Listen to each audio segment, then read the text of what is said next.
Thursday, everybody, and welcome back to the Couchside Judges. I'm Scott Fontana. Follow me on Twitter at Scott_Fontana. And I'm Dan Urban. Follow me at the Dan Urban. Follow the podcast at Couchside Judges, and subscribe to us wherever you listen. And if you like the show, give us that 5-star review. Maybe we have new listeners. It really helps. And as always, we taught judging in MMA, so head on over to abcboxing.com and read the criteria. Dan, we have a very special show. Yes, this week. This is like the show that we've been kind of, I don't want to say building up to, but like, man, we've been looking forward to the chance to sit down and learn with trained officials in the room and go through a training course for judging, for refereeing. We've been wanting to do this, you and I mean, way longer than this show has been around. We've been talking about going to command, going back 10 years, 11 years. It's been a long time. It's a long time coming. And we finally did it. We made it. We went through the course. We don't know if we passed or not yet. The results are pending. But it was a really cool experience to go up to the Association of Boxing Commissions conference and experience the judge and referee training over the weekend before the conference started in earnest with the commission officials and stuff, which I also stayed for. What was your take on the experience, man? Because you were only there over the weekend, of course. But what was your take on the experience? I enjoyed it very much. Usually sitting in a room at a table, basically in a seminar setting. Last thing you want to do is typically something you're probably going to zone out at. I was kind of hooked the whole time. Yeah. There was no zoning out. This was a subject I was very in tune for. So Sure. So I think the subject and I think the instructors were great. They kept everyone hooked, kept it moving, answered questions with great detail. And especially it was stressed on the referee training on Saturday, the first day, by the head instructor of the class, Blake Grice, who's a referee based largely, he works kind of all over the place, I guess, but he's from all over the place. Over the place. But you often see him, when you do see him, I think you probably often see him at like the major shows. It would be in California, as he frequently works out of there too. But he works everywhere. I mean, he was saying how he, what was it, like 45 trips to the Middle East where he worked out there. He was the only one willing to actually go out there. Yeah. Was involved in a riot or something? Yeah, that was a wild story. Yeah. There was an interesting story about that, but and again, what I want to stress about that is he wanted to create a safe space where everybody can kind of talk about everything, and that included maybe some either mistakes or learned lessons, whether it be from error or from good experience or learning from others and everything like that. So we won't share details of that. We'll respect Blake's wishes there because he was an excellent trainer, alongside Jaron Vallell, who was also assisting in the training of that course. That was a terrific course. And then of course the judging was the next day, right? With Kevin McDonald leading the way, noted referee and also judges, and Sal D'Amato, who, some of you may have heard of. Some of you may have heard of Sal D'Amato, the hardest working, let's say, traveling judge probably in the business. He's at all the UFC shows. I mean, I don't want to discredit some of the amazing of traveling around the country that a lot of these other judges and referees do as well. But yeah, I mean, when you think of fights being judged, and for some people maybe it's not such a good thing they think of, but nonetheless, there is one judge you think of, and it is Sal D'Amato. And I think you should be thinking of him in the positive. So that's just my 2 cents. Yeah.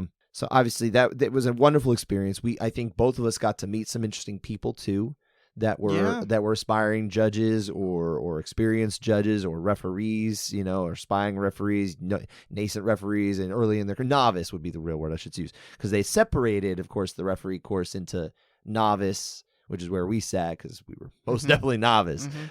And then I think it was referees with at least 3 years of experience. 3 years ago. Went over to the advanced course. So what they did was a little different than what we did.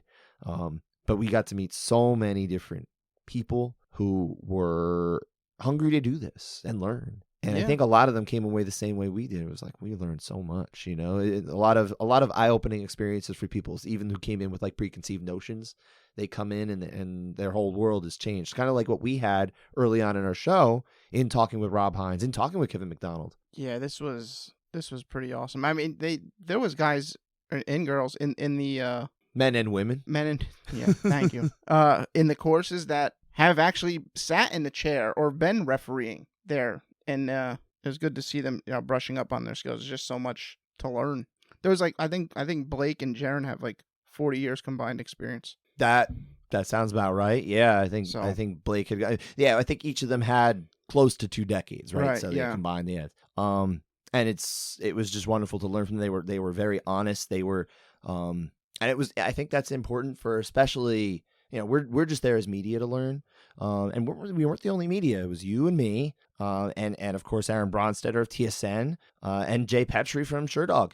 The 4 of us were the media wing of the referee and judge training. Yes. And it was, I think everybody came away so, I can't speak for the 2 of them, of course, and I can't even speak for you, but at least for me, and I think they would agree that this was just a fantastic, very necessary learning experience for media members such as ourselves. Positive experience. All right, Dan, why don't we kind of get into it, though? Let's get into our ABC judging training experience first. Judging is obviously our thing, even though it happened on the second day. I think that's the area of focus of this show, right? Yeah, of course. So I think we should dive into what we learned from Kevin McDonald and Sal D'Amato, right? So obviously we came in with, I don't want to be too cocky or something like that, but we came in with an understanding of how judges do things because we've spoken with officials so many times, not because we think we know, but we've had the benefit of officials speaking to us both on this show and fortunately as resources that we can reach out to privately with interesting, hopefully helpful questions to help us teach. But we still came into this, at least I did, and I think you did too, came into this with the idea that we're going to learn things. Yeah. We know we're going to learn things. We're excited to learn things. So what I would pose to you, Dan, is what is the thing that stuck with you the most that you learned that you didn't already know? That I didn't already know. Okay.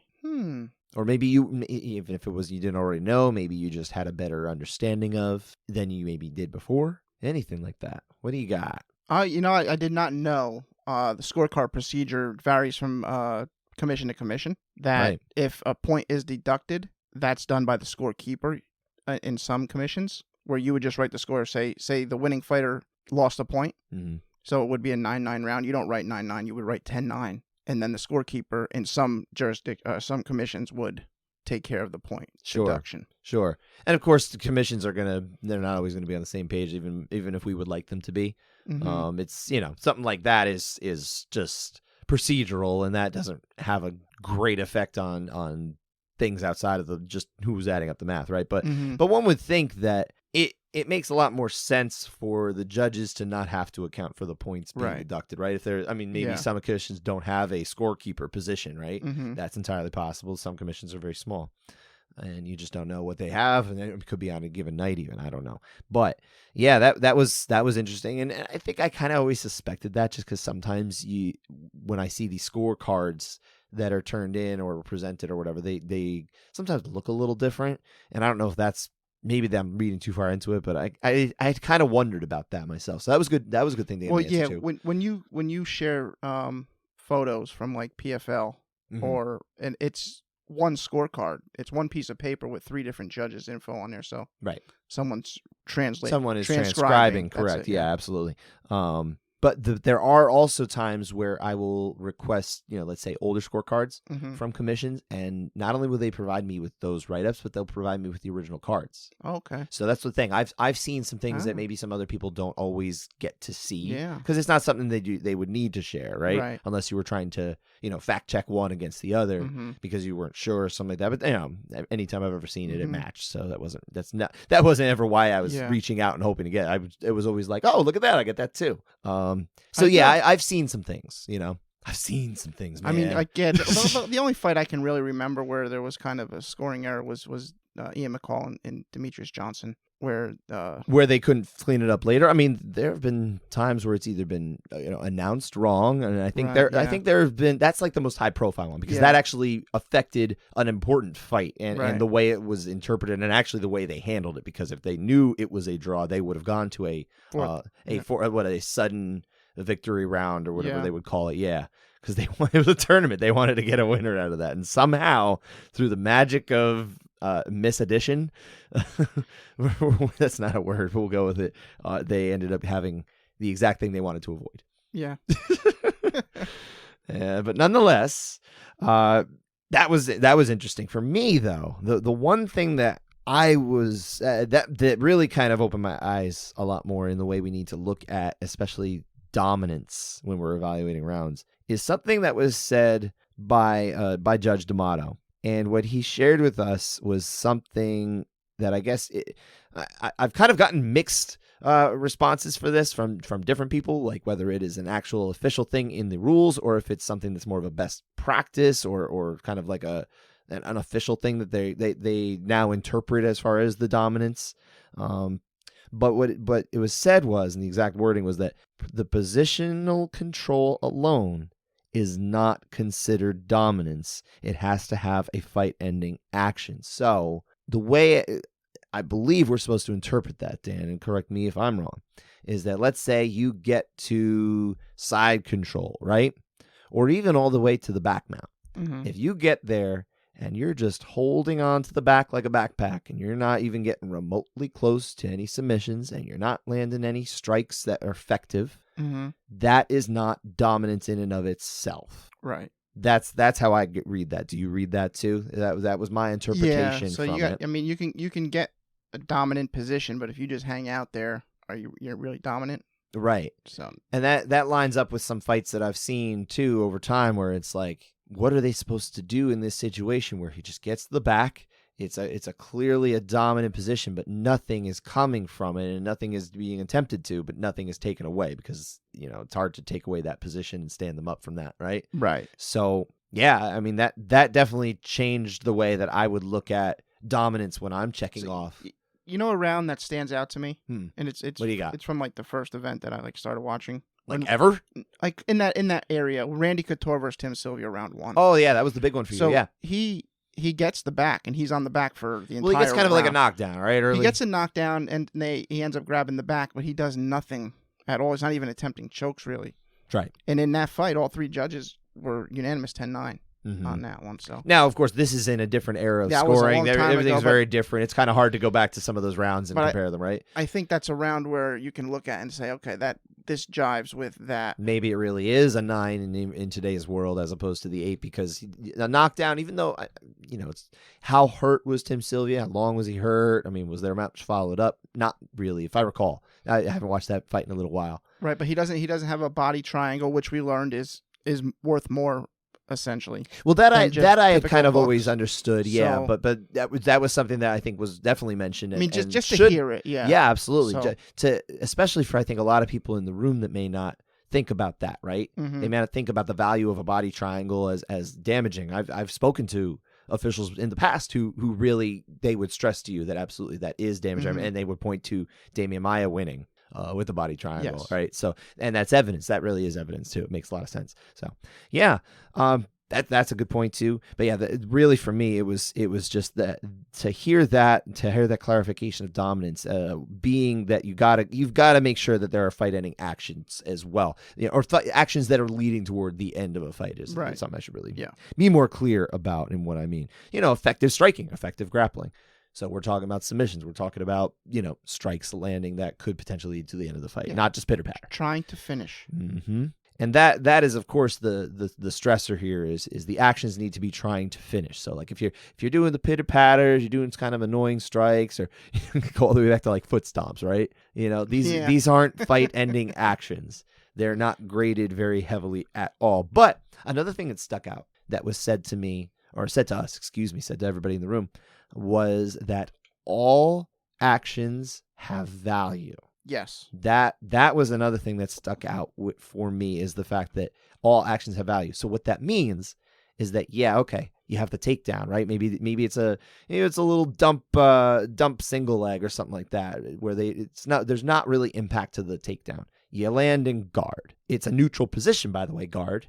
That is taught as a neutral position. Yeah, so maybe UFC stats can stop tallying control time just because the guy's on top. Yeah, exactly. That is something that really ought to be revisited. One would think that would take a lot of time for them to go back over that, though. Good luck to whoever would have that job. They're not going to bother. I know they won't. But the idea of that little dump takedown into a neutral position, you can't ignore it entirely. It has value, very little value, probably. Mm-hmm. But there is value to it. The change of position, it's not something you say you ignore. And I think sometimes we have gotten caught up in saying you ignore it, right? That's not what it is, but it's more, it's not negligible, but it's very low there. You know, once you start getting maybe some actions that are doing anything in the way of, trying to further one's path to the end of the fight, to winning the fight, stopping the fight in particular, that's where you start really adding value up. So it's kind of just a minor little action, right? For tallying in your head. Yeah. So say around absolutely nothing happens and someone lands that last second takedown, does nothing with it. Mm-hmm. That fighter wins the round. Yeah. Based on effective grappling and striking. Doesn't move to the other two criteria, which was stressed to us. Yes. Basically, that was the most important question on the test. Yes. Knowing the criteria. No. And the way it... One would think that would be the most important question on the test. And the prioritized...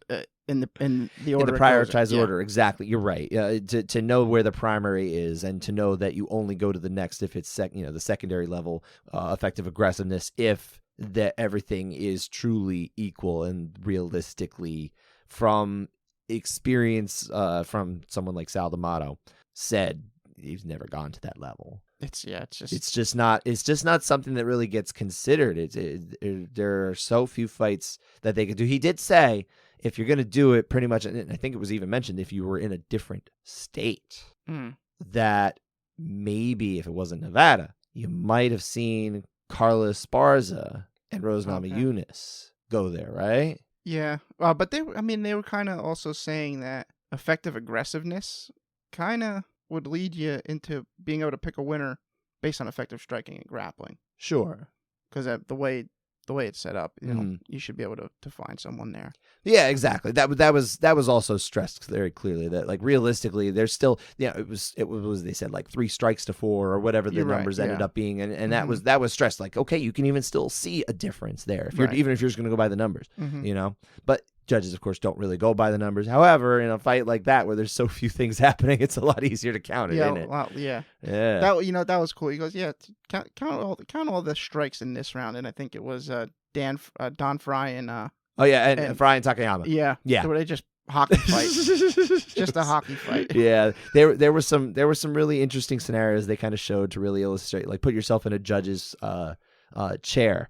And one thing that they also taught was the idea that there are different ways for you to kind of keep track of a fight in your head, right? So one of them, and I think this is the one that you've mentioned before, knowing that John McCarthy has said, right? It was the kind of the pendulum, or the tug of war. Tug of war, yeah. It's similar. It's like my finger. Well, there are 4, and those are 2 of them already. So a similar way of tug of war is my finger starts in the middle, and then blue's on the left of the middle line and red's on the right, or however you have it, and then you just slide your finger slightly with each effective offense that happens. Well, not just necessarily slightly. It's like is it the little tug or the big tug, based on how little or big the shots or winds of exchanges are landed. Yeah, exactly. High impact's going to get a little bit more of a push.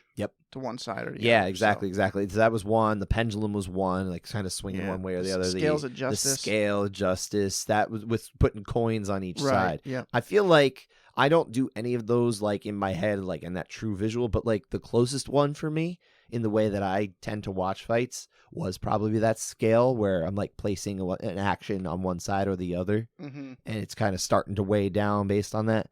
Right. These were interesting visuals. The 4 of them were taught. Fascinating. Honestly, as we're kind of summarizing, we're not really trying to go deep into the course because we can't explain it better than Kevin McDonald could, who speaks very plainly. He is. I don't want to say he's no nonsense because he's got a good sense of humor. He can be a funny guy. He's not trying to like crack you up, but he speaks plain. He speaks clear. He did not need the microphone. He was No, he was no. very, very clear and loud. Yes. But still had the microphone just for a little extra. It is nice to have that microphone, and I would say from my time covering the actual conference itself from Monday through Wednesday, certain individuals think that they're loud enough that everyone in the room can hear them without a microphone. They are incorrect. They're loud individuals. You can kind of hear them as long as they're looking in your direction. If you can't, it's a giant room, and you can't hear a thing. I think that's probably me. I'd fit in that category where I think I'm talking loud enough, but No, you would take the microphone. I would take the microphone for sure. But I'm Right. saying I could also see myself thinking I don't need it. Oh yeah, And You're then start definitely wrong. talking. Yeah. See, yeah. I think I could probably project my voice better than you. Mhm. My fellow parents, when I'm trying to, I'm not shout to my children, but trying to get their attention from across let's say a large playground. They tend to admire or at least marvel, I guess is probably the better word for. They marvel at my ability to project, and they're like, "Wow, you can get over there." I was like, "Yeah." Boys, I got a little bass in my voice when I'm trying to get ahead of them. And I miss my boys. I haven't seen them in a while because I've been away in Niagara, and they're out in Queens. So terrible drive up. That's right. We didn't mention the fact that so Dan drove from our corner of New Jersey, the Meadowlands, kind of New York City, and we drove all the way across New Jersey into Pennsylvania and up through New York, through Syracuse, and kind of east over into Buffalo, Canada. Niagara. It was not Canada. We stopped short. We don't have any. We didn't bring our passports. Unfortunately, if I brought my passport, I actually could have crossed over into the Canada side of Niagara Falls and seen the falls from that side. But I'd already seen it, so that wasn't the big deal. I mean, I'm not a sightseer. I went to Niagara Falls and did not see the falls. But you were also you set yourself a very tight schedule where, all right, I'm gonna come up. We arrived late. It was nighttime. We went out and hung out with Aaron Bronstetter. Yep. TSN. Wonderful time hanging out with Aaron. He's a fascinating guy, and he knows his stuff with his sport, and it was cool to kind of learn his background more, and to see that he was able to bring this knowledge and this experience to his platform as well. Mm-hmm. But yeah, we got there late. Morning comes, we got the class, the referee class. It ends at 4:30, and then I start my other work shift, and you were tired as heck, so you kind of just passed out. Yes, I did. And then the next day we have it again. We'll go through the judging, and pretty much at the end of that, you're like, well, guess I'm going home. So there was no time for you, even if you wanted to. Right. Except for, if you didn't pass out. So, yeah. Tired man. Hey, you drove a lot. I do not fault you. Do you know how tiring those speed bumps were? You did not like the speed bumps. You know what I think it was? I think on Route 81, right? Yeah, whatever. Yeah. Well, I think they have underground electricity, and I think that's probably where they were digging. Absolutely, that's what it was. And it's where all these patches. They're not real speed bumps, but pretty much every what was it, 20 feet? 20 feet for 10 miles. Yeah, it's a very long time, and everything boom, boom, boom, boom, boom. It wasn't a bump though. You didn't have to slow down. You were still going highway speed. Yeah. Oh yeah. Shocks didn't care for. But you getting a wheel alignment. Yeah, probably. Yeah, absolutely. But let's get back. Getting back, of course, we were getting off topic. It was really great to see just how many people had showed up for this, in particular the judging. Judging was not handled with separate people. It was, you were in the same room, hearing the same lesson, the same experience. You were getting the same teaching that other highly experienced judges who were in the room were. Yeah. Guys like Mike Bell, Adelaide Bird, who else are we talking about? Marcel Varela, yeah, Queens guy, local guy for us, right? Mike Beltran, Brian Miner, Jaron Vallell, absolutely. Just a lot of highly experienced people sitting in the same room as a couple media people like us, a couple, aspiring or novice, again, to use that word, judges who are looking to make their way in the world and hopefully, help the sport. It's just kind of the goal, right? We got to hear some nice stories of people who are really trying to do stuff. Some people who had been fighters before this, some people who hadn't, Everyone's just trying to learn and take the knowledge back and help, right? Yeah, for sure. So that was a really cool thing. And we have to mention Dean Thomas. Dean Thomas, yes. So Dean Thomas, we knew he was coming up. We had heard he was coming up for this, and that was kind of cool to hear that, not only a former fighter and a coach, but somebody who works on the UFC broadcast team. He went all the way to the trouble of coming up to the ABC commission in Niagara Falls, New York, from his home in Florida. So he had to fly, and he had to, I think he had a connecting flight in Charlotte. Yeah. Well, this flight was canceled, and he was going to miss it. But he said, no, I'm going to drive up from Charlotte in a rental car 12 hours overnight, starting around midnight the night before the judging course, and drove all the way up and made it to Niagara from Charlotte in a rental car, basically on no sleep. I think he said he kind of pulled over or something like that. I forget exactly what he said, but he made a point to get at least just a little bit of a wink in there, right? And he made it over for the judging, and when we were all on a break, which was just about when he showed up, it was about an hour break for lunch, Kevin McDonald and Sal D'Amato, they more or less caught him up in a personalized training format for him, which was good that they were able to do, because he did come all that way, and I think he came away with eyes wide open, saying, "Wow, look at this! This is great information. This is it." I couldn't speak for Dean, but in the brief conversation I had with him and overheard, being in the group with him, that was the impression I came away with. And he spoke about it too in his time speaking about open scoring on Monday in the commission. But I'll get to that part later on. But just the fact that he was there too, that was really great. Yeah, that was awesome. That he was so committed to being part of this training that he would do that, because that's a long ride.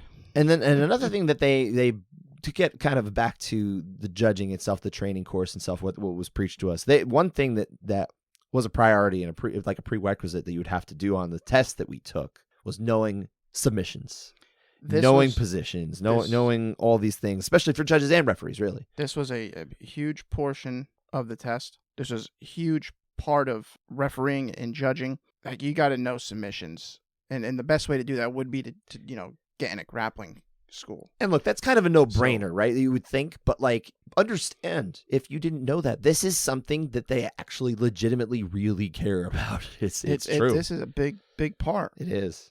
You got to know if there's a legit attack. You got to know if this is how close is it? Is this is this person really in trouble, or are they just kind of holding out here? Sure. There's no cooking them. No real danger. Yeah. Very, very important. We got to. For the refereeing portion, there was the hands-on, right? But also on the judging test, we were all presented with images of, and I won't spoil what they are, but we were presented with images of submissions and submission attacks, and we had to say, what's going on here? And positions. We saw clips of submission attempts. And look, I will say, the one thing I will say is some of them, I knew the fight they were from right away. I got excited. Exactly what they were. I got excited in particular for one of them, so I'll leave it at that. But a few of them, I was just like, "Oh, that? Yeah, I know what that is. Yeah. I haven't done it yet, but I know what it is." I did apparently get one wrong, though. I think maybe I just jumped the gun and wrote down the wrong thing, so I feel bad about that one. But nonetheless, I think I did pretty well. We don't know our results, like I said, but 85% of the test right is what passes for the judging. I think. Yeah, unless you get that one question wrong. That's right. There was like a 99.9% of people are going to fail if they get this one wrong, was what Kevin McDonald told people. So right. Yeah. But the bottom line was for people, just pay attention when you take this course. Like, really pay attention, really learn. There's a lot to it. They kind of just go through the document step by step and really explain things. Really hammered home different points of view, different perspectives. Sure. That was a big portion. I think. And we've talked about this too. Yeah, we have. Yeah. But I mean, it was hammered home. There was a lot of people in the room. There's a lot of people who don't listen to the Couchside Judges podcast. I really enjoyed the portion where we would watch around and then we'd debate between the room. I really thought that was a good, cool exercise. Yeah, there was a few rounds they would show us, and we'd have to say, okay, what is this round? And, who raise your hand, who had it 9, who had it 8, or who had it, blue, who had it red. And we would talk about why. And in some cases, there wasn't necessarily a correct answer. In some cases, there more or less was an answer that would be preferable, right? We saw in action what a 10-7 really ought to look like. And that was another thing. The idea of how you evaluate a 10-7 was made a lot clearer to me. In particular, was the idea that overwhelming dominance, overwhelming damage, overwhelming duration. That's what it needs to be to get there, which obviously is a high bar. But when it's overwhelming, that is the difference. than just a simple 10-8. Right, and fight doesn't have to be could have been stopped. Is kind of gone, Yeah, right? absolutely. That the language is gone from that. Absolutely. Okay. Yeah. Because that was kind of throwing the refs under, right?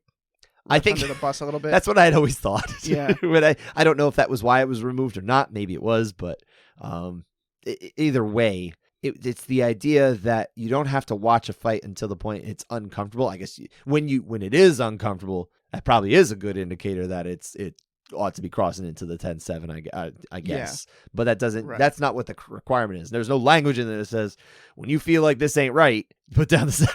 Yeah, that would be fun language. I should do that. It's like if you're watching this like there's something wrong here, then you put down the 7. If a fighter's too tough for his own good. But that is not actually no. what the criteria is for that. But no, it's overwhelming dominance, damage, and duration. Over each of them being overwhelming. So the only example that was given for us was one that Judge D'Amato had actually assigned a 10-7 score to when he watched this and scored it live that night, and that was round 4 of Max Holloway against Brian Ortega. So if that is what is now being taught as the standard for what a 10-7 really right. kind of should be. Yeah, and so you spoke about that. I did. And up in front, basically saying, well, I'm not going to use your words. You say it. I don't remember what I said. You said if not this you said if not this round, then what? Yes, absolutely. Right. That is something that I kind of that's what occurred to me is like what's the argument against what are you looking for a 10-7 to be? If you're arguing against this particular round because I see overwhelming damage, I think we can all agree that overwhelming damage had occurred to Brian Ortega in the 5 minutes of round 4 of that fight against Max Holloway. We see overwhelming dominance, which dominance was kind of described as like outclassing your opponent. Right. Yeah. Right? Even though Ortega is throwing strikes back, they're not doing anything to Max. These have nothing on them. Sure. And outclassing again is kind of the thing here. It's not grappling dominance. There is grappling dominance where you're outclassing your opponent on the ground, but just the idea that you're outclassing your opponent, that word in particular kind of stuck with me too. Just the idea of outclassing being kind of a benchmark for that. And I would say yes, he was overwhelmingly outclassing Max Holloway. Max Holloway was overwhelmingly outclassing Brian Ortega. And then the duration of it. This happened bell to bell. Is that not overwhelming? Yeah, I mean, there's even a part, where this is famous, where Max is, teaching him a defense to a strike mid-round. Yeah. It was. But just the fact that it's bell to bell, consistent bell to bell. Yes. There's not really a time where Max just says, I'm going to take my foot off the gas. It's not, he keeps coming, but Brian Ortega is just too tough for his own good. Basically, yeah. Max is take it. I got to get through this portion of the highway with all the speed bumps. I'm just pressing the gas, get through it. And what happened? Not stopping. And what happened at the end of that round? Of course, we know the fight was stopped. Yes, the fight they didn't continue after that round.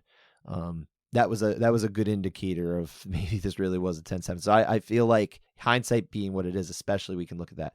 Now I was speaking with one of the people who came up from Texas.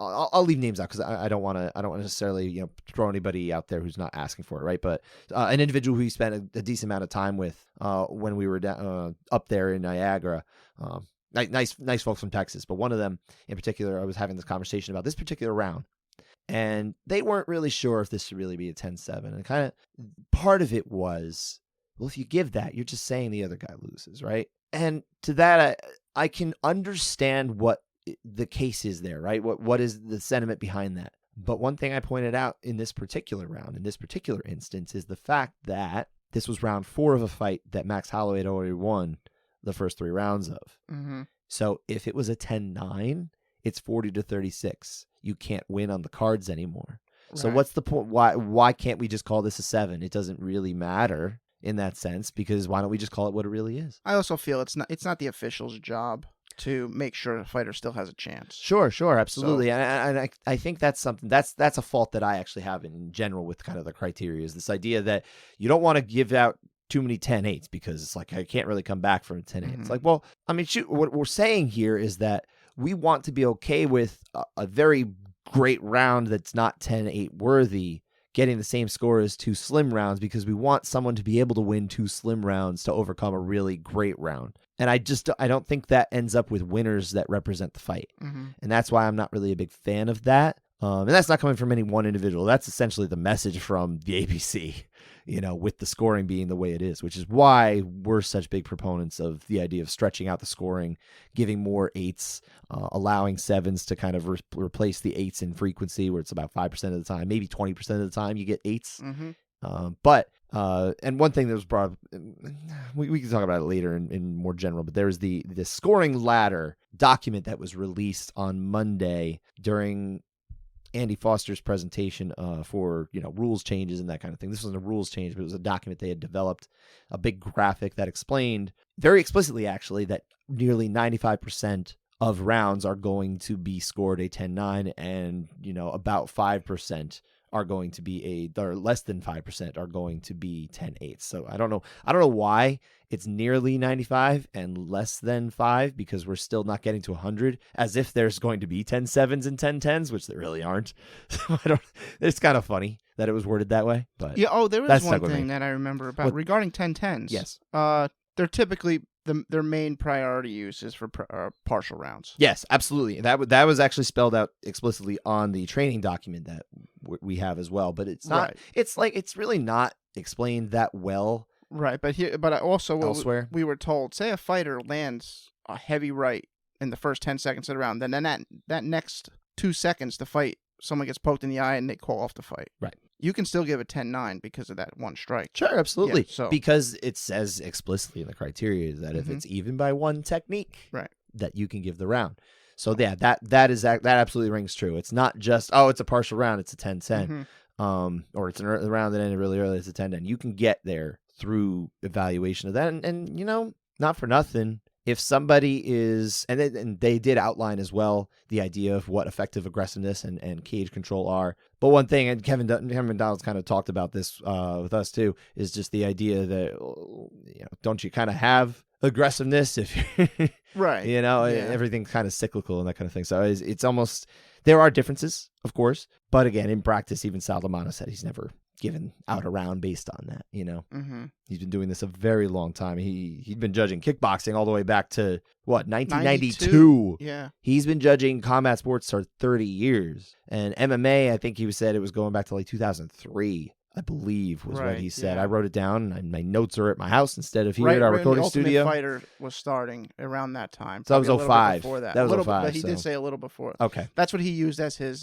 time benchmark. Okay, benchmark. Yeah, but nonetheless, we're talking about 17, 18, 19 years, somewhere in that range. It's a long time he's been judging this sport, and he's kept up with the times. He's teaching it in a way that seems consistent with what they want in the course and what they're training officials and to the document itself. Yeah, really, these two are just a wealth of knowledge. I mean, this whole weekend was just so much information. It was, and I can't stress enough just how important it is for media. If you're any of my media peers that are listening to this, like, you really owe it to yourself to go to a training course of some sort. There's one in Texas coming up. Would you say August 27th, 28th? and 28th. It's the same course. It's the same course being taught. And I know that there has been a point been made to get all of the people who train this teaching the exact same thing. They may teach it in a different manner, but it's the same slides, it's the same things that they're presenting, so that everybody is still learning it in the same way. There's a bigger push for uniformity all over the place. Yeah, that would be pretty cool. Yeah. That was something I actually learned earlier today, at the last day of the commission or conference. Excuse me. Is there anything else you wanted to kind of add to judging before we moved on to refereeing? Dan? Judging?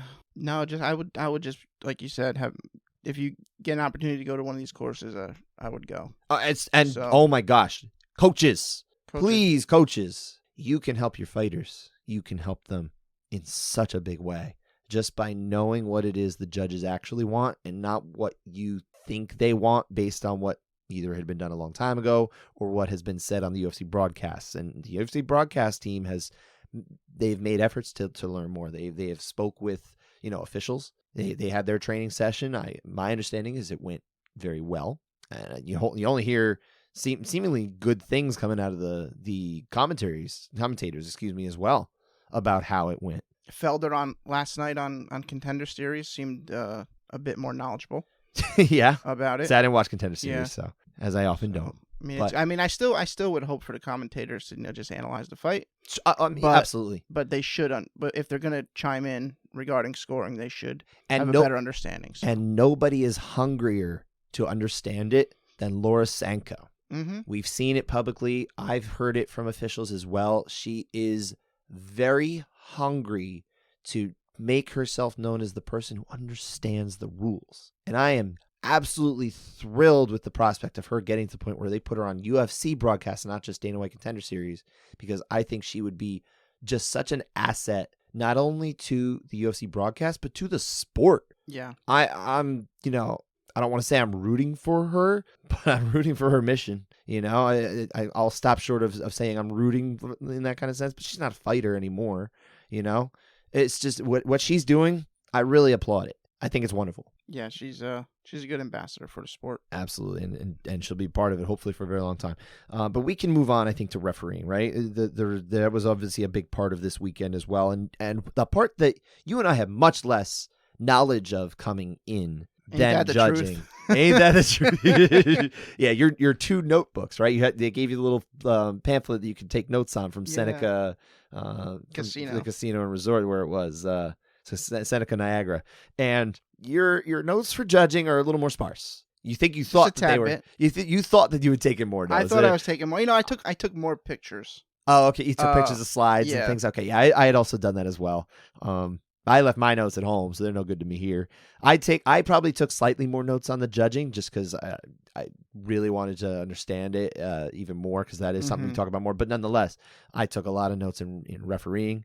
I soaked in as much as I could there. What was your come away, especially from the refereeing course, that maybe you weren't expecting, or just in general, what did you come away with? That there's certain things I was unaware of that referees do. When the 10-second clacker goes off, it's the referee's job to acknowledge it by just a point. But the funny thing is, that was kind of something. Remember, they had said that it was something they'd always just done, right? I suppose I don't. It was that was the kind of set where not that they don't acknowledge it, but that they all kind of do the little pointing thing, right? That particular thing, yeah. Okay. And it was something and that was another thing that was pointed out. It was like so much of this is like they watched Big John do something. They're like, I guess we'll start doing that. And then they would watch John do something different, and they would observe. They study other referees and what they do and how they do it and why they do it, and they'd see him do something different. Like maybe when John used to come in and stop a fight, he would get his body in the way and kind of like push the fighter out of the way and that kind of thing, right? Big man, powerful man, able to do that, knocking people down and maybe potentially getting somebody hurt. Stop doing that. And other officials saw that and they're like, well, John's not doing that. Maybe we should stop doing that, right? And that was fascinating. Just the idea that other people watch other people and learn from that. For sure. Yeah. I didn't mean to steal your thunder, but that reminded me of something. Yeah. So, and then if the timekeeper doesn't get the signal, he would probably do it again. Yes. Until he gets that acknowledgement. Keep going, yeah. Which I don't think I've seen it, but I'm sure it happens on the regional scene. Maybe you have an experienced referee in there or something. I'm just speculating. I'm going to look out for it on Saturday, because it's probably something you're really not focusing on. If he's not, maybe if the referee's not even in camera view when it happens. So I recommend you actually stop watching the fight entirely. Just watch the referee. Okay. No, I understand. I totally get it. I bet that's helpful. I'm totally joking, but like I know you actually are still interested in the idea of becoming a referee or a judge. I would definitely more so judge, but I mean I'm not throwing out the possibility of refereeing. Don't close any doors, right? No. Yeah. Another thing that referees can poll judges for maybe they didn't get a good view. Was that a headbutt or was that a clean punch that landed? Sure. What caused that cut that the doctor's checking out right now? Or was that an eye poke? Stuff like that. Or the outside referee, they can also poll, which I was not aware of that. That was interesting to me too. I don't think I had been familiar with the phrase polling judges, and now we learned that. Absolutely, that's a useful tool.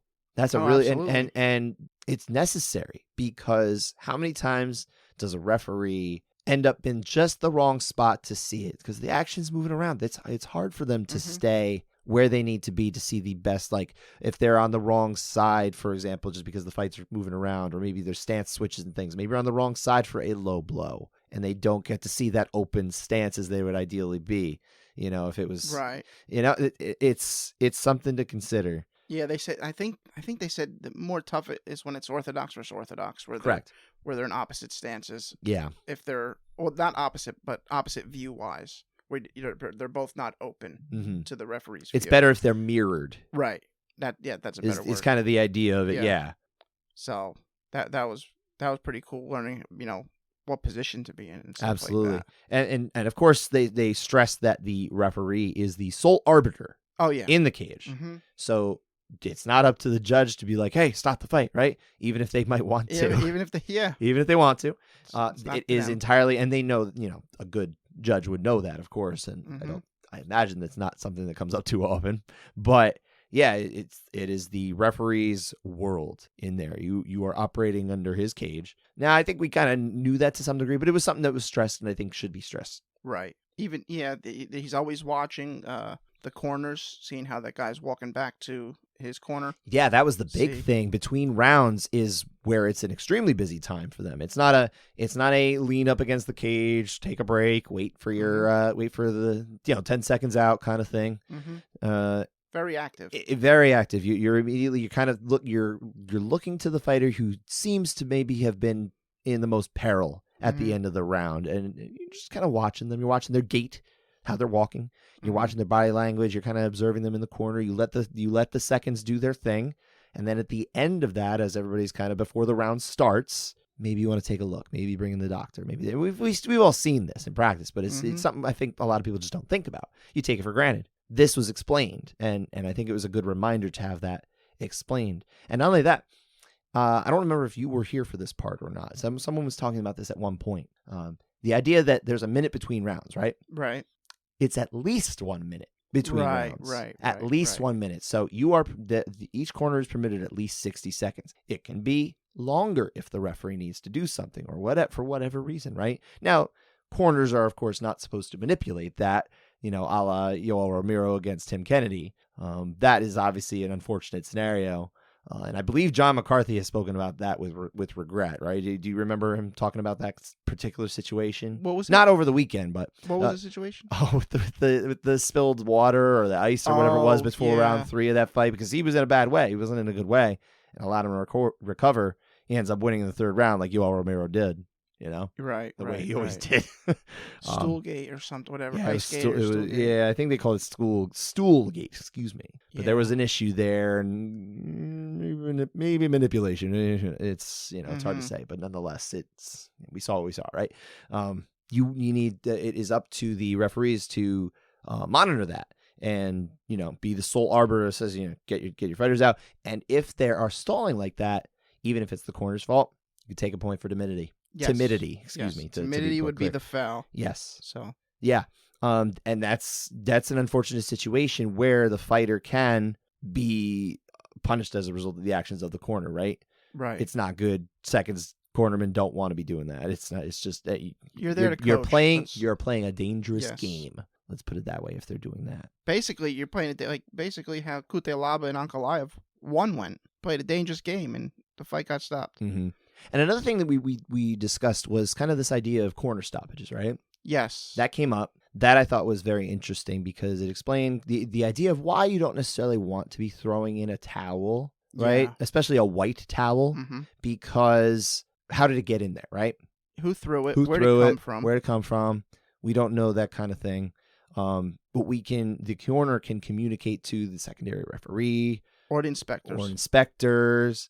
And basically another official who can then communicate to the referee in the cage. Say, listen, we're trying to stop it, and that is essentially the proper procedure for that kind of thing, right? I believe there was an inspector in the class taking the course.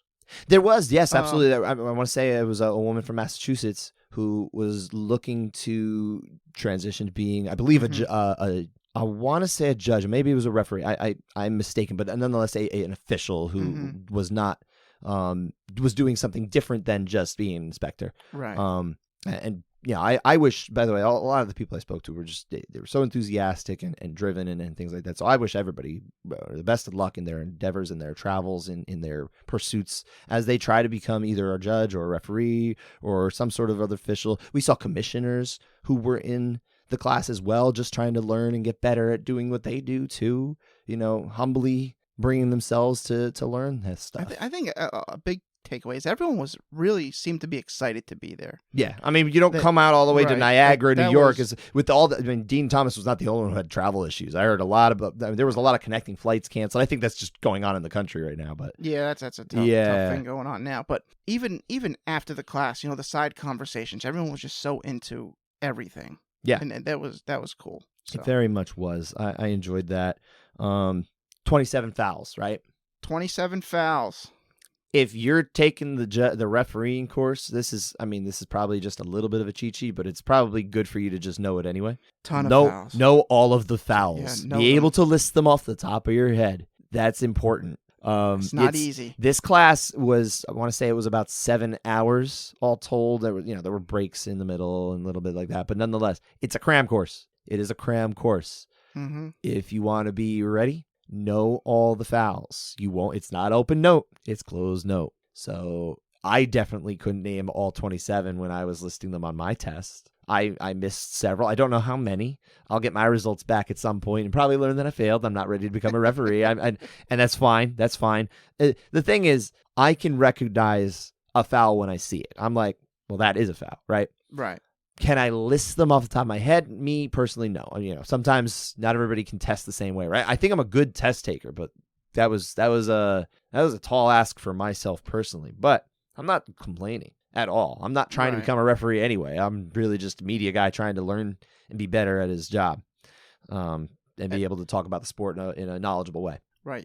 You need to be able to list the fouls. I mean, like you said, you'll see something. Oh, I know that's a foul. You can't do that. Yep. But would you remember it off the top of your head? Because you have to explain these things, right. Potentially in rules meetings or things like that, Mm-hmm. I mean, and then the dealing with the fouls. Oh, let's go with the rules meeting. Basically, the idea, smaller shows, there'll be a group meeting, pretty much, and then larger shows like UFC, they'll have more of individualized meetings with the fighters. With the fighters. So I thought that was interesting. How early these guys get to the event.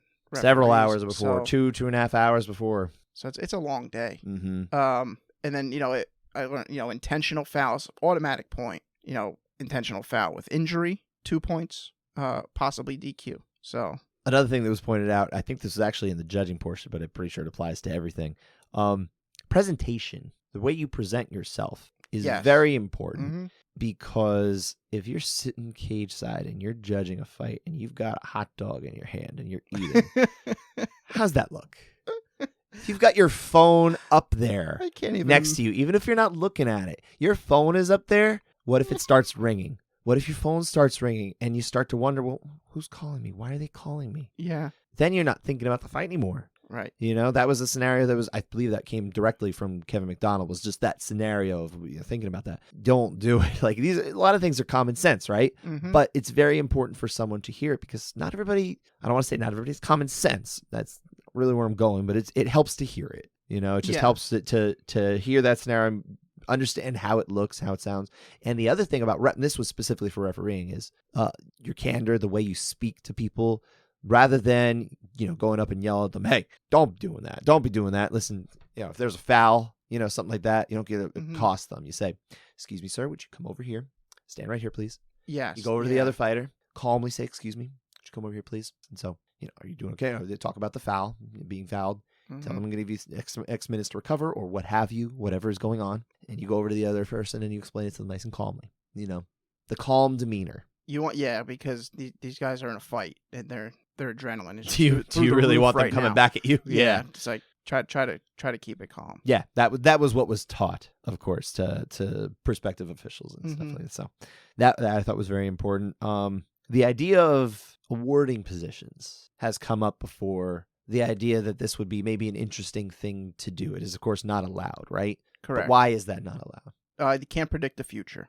Say a guy gets lifts him up, hoists him up, going for a double. Guy grabs the fence, prevents the takedown. They stop it, take a point, restart standing. They don't know where they would have ended up on the ground. He may have got the takedown, but who knows if the guy in bottom lands a butterfly sweep with all the momentum going to the ground. Or maybe he locks in a nice guillotine on the way down. Yeah, a lot of things can happen. So he has no idea how they would have landed, restart standing, take a point. He's been punished. Just continue on from there. The point deduction was key. Yeah. there. That's how you can punish a fighter for doing something as egregious as that, you know?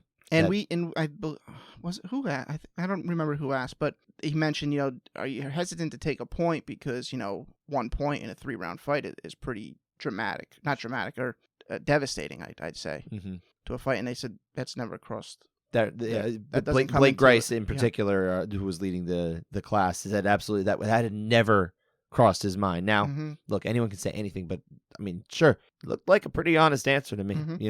Just reading, it was a very honest room. And again, Blake did stress the idea of, hey, safe space. We can talk about things. I think that's something that I'm trying to use my judgment and think that's something that we can share publicly. That is just a helpful thing to know, right? Not say past lessons from in particular fights and things. That's Right. what we want to leave out. Yeah, I think it's basically it's the fighter's job to know the rules, one, Yes. and not foul, and it's the referee's job to follow procedure, whatever that procedure is, and that's really it. Now, of course, during the refereeing training portion, there was at the end of the written, the let's say the lesson, the PowerPoint presentation, 103 slides, I believe was the number. Yes. 103. And it started flying through a little bit near the end, just because there was so much discussion and that kind of thing. But I think we covered everything enough. I didn't feel like we were cheated or anything like that of going deeper into lessons. Right after that, after you take the written test, the practical portion comes up. Right. This was supposed to be the next day. And they're like, well, you're all taking the judging. We're not going to deprive you of that. Yeah. So they weren't really prepared necessarily for the idea that everybody, that wasn't necessarily the instructor's fault. That was just kind of the way it was planned. And we're not trying to assign blame, but it was more about, if you were going to do the practical portion, you can't do it the next day because it was concurrent to the judging. So they figured out how to do it right after, which extended the course longer than I expected. And unfortunately wasn't able to participate. It was the funnest part of it, I believe. Yeah. Great. Good for you. I didn't get to do it. You got video of me. Maybe one day I'll let you post that. Can I say what it was I took a video of? Yeah. It's kind of a pathetic attempt for Dan to try and get to a go-go plata. I was attacking omoplata. Oh, it was omoplata? And then my omoplata looked great. And then they said, no, go-go. No, right. He would the one. I was like, oh, okay, we're going go-go. And then I was like, well, this is not going to work. So am I still right? My short legs and my non-flexible legs. Not happening. I've never been the most flexible on the legs. Yeah, I have tough times with triangles and things even when I was doing jiu-jitsu many years ago. So I can relate. Yeah. But it made me kind of sad because I was trying to get a good video of you doing a go-go plata, and you'd let me down. I mean, you got me a great omoplata setup. Yeah. Oh yeah. So, which is your favorite too. So yeah. Granted that, but so the practical portion, which I again was not able to sit in nearly as much as I'd like to. Maybe you should kind of take the wheel on that. Yeah, the practical portion was pretty cool. They had us all on one side, then they'd call 2 volunteers. They'd whisper, okay, do this submission, whatever it was. Say it's a guillotine or an armbar, and then they'd say they set up the room, the move, and they say stop, pause right there. Then they'd call another volunteer in as the referee and said, what would your position be if someone's stuck in this submission? And then after the tap, what would you do to prevent further damage? What are the mechanics to do? Sure. Everyone would, do what they think is right. And then Brian Miner joined this portion of the class, and he would demonstrate the proper way to break up a sub to prevent further damage, which typically is like opposite, like pressure. So if the choke is like leaning backwards, he'd push you forward so you couldn't go any further back, stuff like that. Mm-hmm. That was a fun portion. Yeah, I would have actually really liked to participate too. It was like, if you remember, Dan, when we were training jiu-jitsu together, I was our instructor Jamie Cruz. Often I was the training dummy. He picked me a lot. Yeah, I think it was because I was similar size. So Jamie picks similar size. Jamie's not a large man. I'm not particularly large when I'm in shape. Listen, that man feels like an anvil on top of you. Well, he's got that Renzo Gracie pressure. He may be like 180 pounds at most, and then feels like soaking 500. wet, maybe. Yeah. And he knows where to put it to make it even heavier. Yeah. Pressure was a big part of our jiu-jitsu lessons. Yeah. I miss jiu-jitsu so much. Even talking with people over the weekend just about how much I miss it is like, God, I got to figure out how to get back. Well, that's what I liked about this portion, getting to demonstrate and actually roll with someone. I've been out for a while. My shoulder's a mess. Wasn't really rolling. But I mean, but you get the taste for it. I get it. I do. Just a little bit. And sure. So, I got to get back. I know. Well, once the shoulder is better. Maybe. Do you need We're good. surgery? Like, is there something messed up with it? No, it's just an impingement, but it's taking forever to heal. Like I told you that I tapped from just someone grabbing my wrist and pushing it to the mat. I was like, this is ridiculous pain for something. Have you thought about removing the shoulder from your body? I had not thought about that. That was, okay. I mean, might as well just cut it off. Ronnie Lott would, right? Go. Yeah. Go. Yes, he would. Yes, he would. And you don't need a shoulder. They're kind of useless. I mean, shoot, if Brian Ortega didn't have a shoulder, I mean, is that fight being stopped? Is he out of that fight, or is he still going? No, he's still going if he had no shoulder. Ridiculous. Anything else we should add, a referee, before we kind of move on to maybe me updating you probably on some things you missed from the ABC conference? Yeah, I think the referee. I think we hit most of it, or all of the good points. Really. I mean, I won't even go as far as to say that. I feel like there's got to be. Definitely so much. There's so much. And if we miss something, if you were at the conference, if you're an official who was at the conference, or an official in general who just wants to share something that maybe you think ought to be a really good message to get out there, or something that was discussed that maybe we missed, hit us up. Well, yeah, here's the thing. I mean, this was like 15 hours of information packed into 2 days. Yeah. It's a lot. So it's not enough time. This is actually just a certification course. Right. This is a first step. This is get your foot in the door. And there was people taking this course for the second and third time, just because it's just so info packed. Absolutely, yeah. So people are very excited to do it again too. I would definitely. Yeah, you gonna go back to the conference next year? They're talking about Vegas. Yeah, we'll be there. You'll be there. I will be there. I don't know if I will be. I'll have to evaluate that as it comes. Mm-hmm. If it's somehow timed with International Fight Week, that would make it a lot easier for me to say, okay, maybe I'll do it. But yeah, will they do that? I don't know. And one thing we should probably, before we wrap this up, and Scott, give us the talking points of the rest of the week. Code of conduct is a huge thing for the ABC. It was the lead off point. Yeah, for in every the class. refereeing course, and then yes, in the judging course as well. You're right. Yeah, this social media being a big thing to kind of, I don't want to say avoid, but avoid. It was very much stressed that yes, social media is kind of the devil. It's one of the many tools of the devil.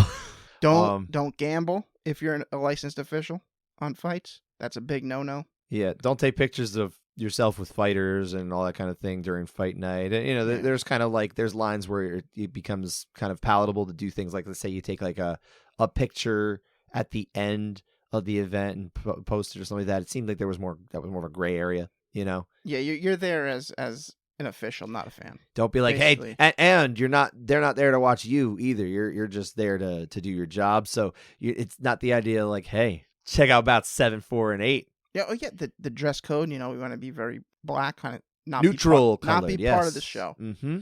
It's not about drawing your attention to yourself. Yep. Unless you're in Hawaii, in which they encourage Hawaiian shirts sometimes. I really wish the refs got to wear Hawaiian shirts. So that would have been cool. well, we know why you don't. Now we know why. Yeah, now it's we know because why. it's slimming. No, it's because you want to be a neutral background figure that doesn't draw. Even kind of the color of the gloves was spoken about. That Jason Herzog earlier in his career used to wear different colored gloves. To raise awareness for different things, pink gloves, breast cancer, that kind of thing.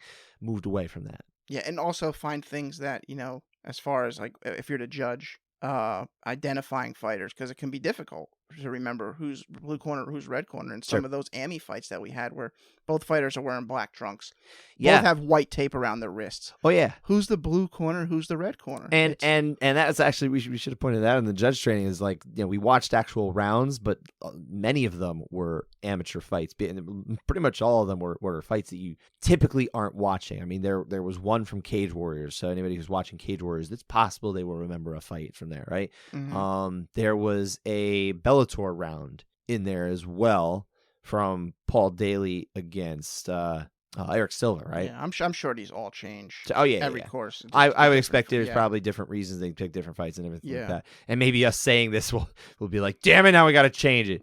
I don't know. Sorry if that's the case, but it was just the idea that we're watching, especially the amateur ones, is what I wanted to focus on. Is that there were scenarios that came up in one particular fight actually, where it was like, okay, here's kind of a close round that maybe goes one way, and there's a close round that goes the other way, and then there's another round that's not so close that goes that way, Mm-hmm. And there were different reasons to give those, and we all discussed them. So, they hammered home. You really gotta hone your craft in the amateurs. Sure. Because 5 minutes is a long time. You got to be able to do 2 minutes at a time, 3 minutes. Right. Work your way up to that 5-minute pro bout. And now that code of conduct, to kind of get back to that before we get into the ABC stuff and kind of wrap up, that code of conduct, look, me as media, I look at this and maybe there's things in it where I'm like, all right, a lot of them make sense. Some of it's like, I mean, come on, maybe to some degree they should be able to have communications with media.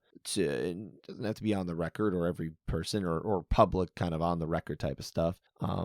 The idea that they're kind of restricted is kind of a tough thing, right? Because there's, and it was Andy Foster actually that LQ'd this. It's like, listen, I'm not going to take away your First Amendment rights to say this, but I'm not going to use you. Right. You know, there is the idea that there are repercussions to that, and I guess that's kind of the prerogatives. It's kind of a gray area. But the point I would like to make on that is this document's not going to go away. This is something that, especially if you want to work for Mike Mazzulli and the Mohegan Commission, who's president of the ABC, if you want to do that, you want to work with him, that is part and parcel. And, like it or not, that's how it's going to be, hell or the highway. Yeah. I mean, do you think maybe somewhere in the future, I don't know, 10, 15 years in the future, media training is part of this annual conference? No. No? I don't. No? And the reason being is the idea that they have been stressing that you see referees and umpires in baseball and football and basketball, they're not having, they're not going to media necessarily and explaining themselves. But one difference is in a lot of those sports, the bodies, the organizations, these other things, they will come out and clarify certain things. They're like a spokesperson, so to speak. I mean, the NBA can release, they release their 2-minute reports and that kind of thing, right? They'll talk about this stuff, as I've explained to, I think, on the show, but especially to you, in private. They don't have that with commissions right now. Okay. That is where I take a major issue. If you're restricting their ability to comment on things, to clarify things, teach why certain things are the way they are.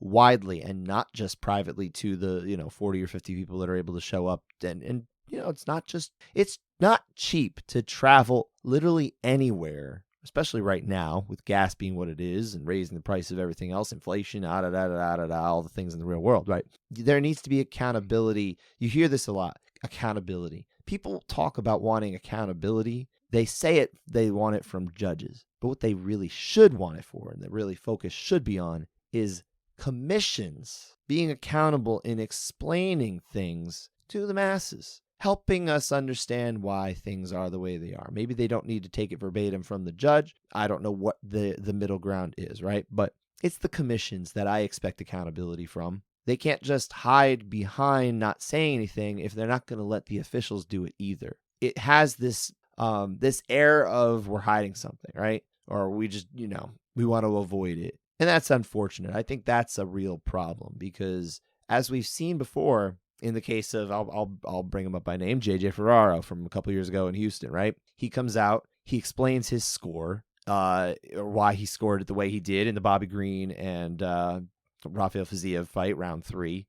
He gave it to Fiziev in a round that I think to most reasonable people certainly looked like a extraordinarily clear Bobby Green round. Going to the secondary criteria and all this stuff, a very flawed way to go about it.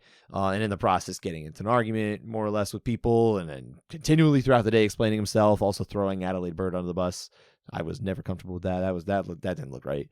It's like, if fans can do it, but shoot, you're another official. You're not supposed to criticize other officials, right? That's in the document. That is in the document. It felt like at some point that particular case was alluded to by a commission official over the course of the conference. Nothing was said directly, but I mean, you kind of read the tea leaves and it kind of looked like that particular example was brought up. But the commissions really ought to be responsible for that, getting that message out and explaining it, because the one thing you saw from people after JJ Ferraro explained in a very poor way, or in a flawed way, I suppose, why he scored it the way he did, was people were just thrilled that anybody said anything. Yeah. They were thrilled.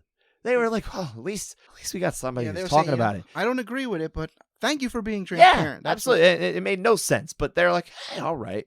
Now imagine if you can get somebody, a commission, to go on record to explain it in a way that actually jives with things, right? Mm-hmm. From an experienced judge who probably does it the right way, allow someone like I won't even name a hypothetical judge, but let's say one of the top judges in Nevada, right? Say they put in a score, and let's say somebody doesn't, there's a lot of people who are like, well, what the heck is going on here? Why the heck would they give this round that way? Like, this doesn't make any sense. Allow the commission or the commission to speak to the official and let them explain it to us, to media in particular, and allow media to disseminate the message or whatever. Or if you want to do it directly through your commission's website or a social media platform that your commission has, get the message out there. Let people understand. Send an email, whatever.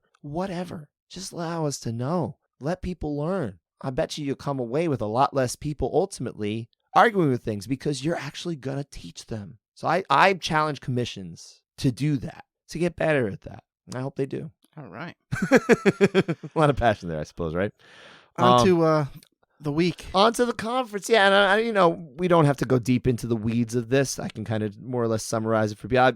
I would refer a lot of people to the tweets that I was putting out on Monday, Tuesday, Wednesday, trying to, especially the MMA portions and things I was particularly focused on. But there were other things I was tweeting about, kind of the happenings that were going on in the conference. But the big takeaway for mixed martial arts viewers, and if you're listening to our show, you're an MMA fan, right? Rules changes that passed. They introduced 2 rule changes. They both passed. One of them took a lot of let's say misdirected debate on the first day, because this was a minor one that I think totally bewildered Andy Foster when he presented it. He figured the other one that he presented, which we'll get to in a sec, he figured that was going to be the one that there was a lot of debate over, and nobody cared at all. Like, everyone was like, yeah, that's fine.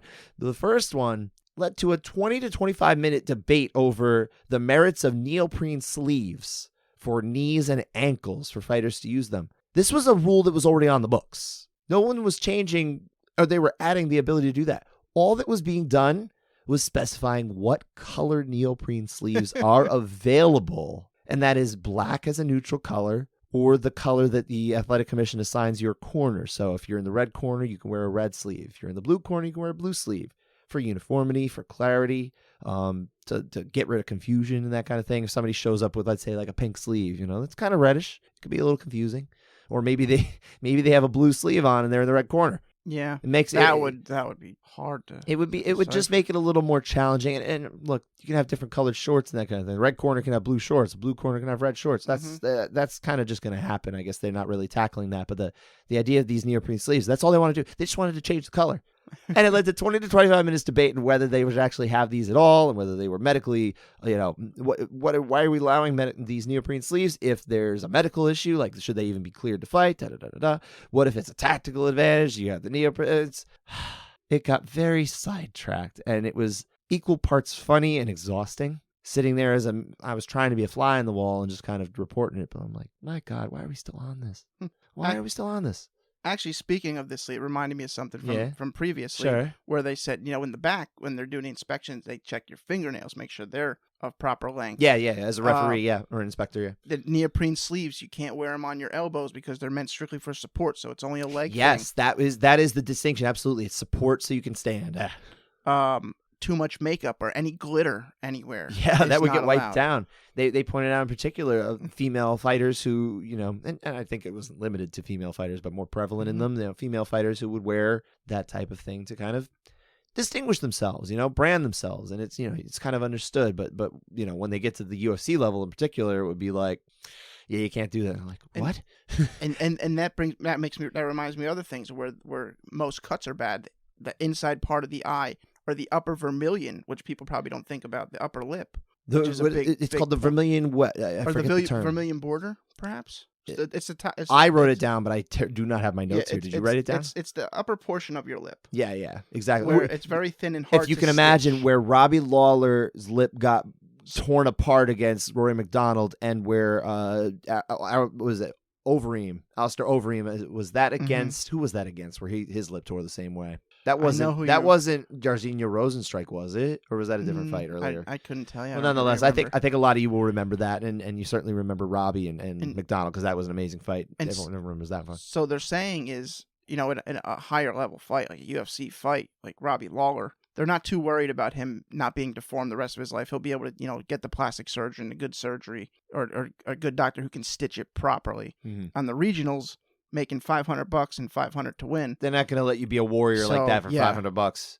They're not going to do it. So that is They're going to stop it portion. earlier. Yeah. And especially at AMI, they're going to stop things even earlier. Mhm. In amateurs, and people who watch amateurs probably already know this, if an arm bar is already locked in and it's extended, they don't have to wait for you to break your arm. They don't have to wait for you to tap. If it's gone too far, you're an AMI, it's over. Yeah. You can wave it off, and probably should. Amateurs about learning and not going out on your shield. No money. There's no money. It's literally amateur. Yep. The definition of it is you're not getting paid. Mm-hmm. So that's a good point.